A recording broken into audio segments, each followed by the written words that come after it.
नमस्कार मित्रों। आज के डिक्टेशन की गति 100 शब्द प्रति मिनट होगी।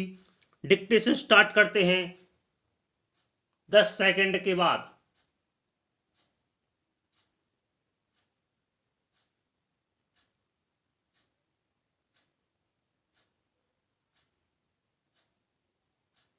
Ready for start. सभापति महोदय, मैं आपका आभारी हूं कि आपने मुझे बोलने का अवसर दिया। मैं कृषि और सिंचाई मंत्री के अनुदानों की मांग का समर्थन करने के लिए खड़ा हुआ हूं। मैं कृषि मंत्री को बधाई देना चाहता हूं कि आज पहली बार खेती की तरफ कुछ ध्यान दिया गया है और गांव तथा खेती को प्रधान बनाने की बात कही गई है।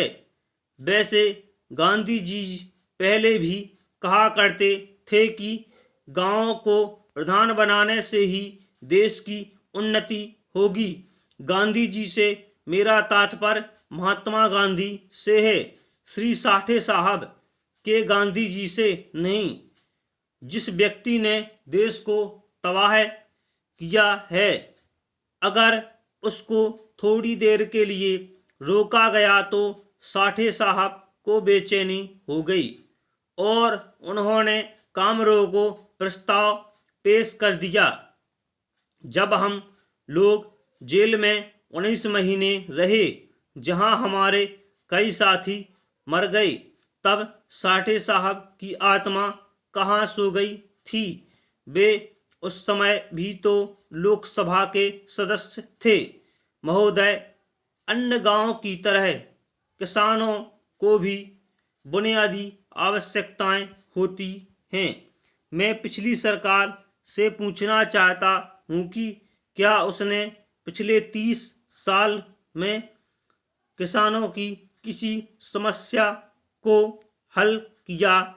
क्या किसानों के लिए भोजन की ठीक व्यवस्था हुई? किसान अन्न पैदा करता है, लेकिन कुछ अधिक पैसा पाने की इच्छा से वह उसको बाजार में बेचता है और स्वयं मोटे अन्न पर गुजारा करता है। इसी तरह 20 साल के शासन में किसानों के लिए स्वास्थ्य का कोई प्रबंध नहीं हुआ। मैं नहीं समझता कि गांव में किसानों की सुविधा के लिए कोई अस्पताल खोले गए हैं। गांधी गांव में 10-20 मील पर अगर कोई अस्पताल खुल गया हो तो उसकी दवाओं के बारे में जांच करने की आवश्यकता है। जब तक हम किसानों को शिक्षित नहीं करेंगे, तब तक देश की प्रगति नहीं हो सकेगी। देहातों में हर जगह शिक्षा संस्थाएं भी खोलने की आवश्यकता है। बड़े बड़े शहरों में ऋण दिए जाते हैं, घर बनाने की भी स्कीम चलाई जाती है, लेकिन देहातों में किसानों के लिए ना कोई ऋण दिया जाता है और ना कोई घर बनाने की स्कीम चलाई जाती है। मैं सरकार से निवेदन करूंगा कि किसानों के रहने के लिए कोई व्यवस्था अवश्य करने की कृपा करें। कपड़ों की भी उनके लिए समस्याएं होती हैं। किसान सारी रुई अपने खेतों में पैदा करता है, लेकिन उसको कपड़ा सही दाम पर देने के लिए कोई ठीक व्यवस्था नहीं है। दुकानों पर जो कपड़ा उसे मिलता है वह ऊंचे दामों पर मिलता है।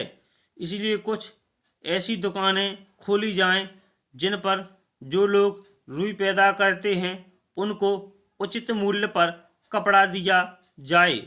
न्याय की व्यवस्था भी किसानों के लिए होनी चाहिए।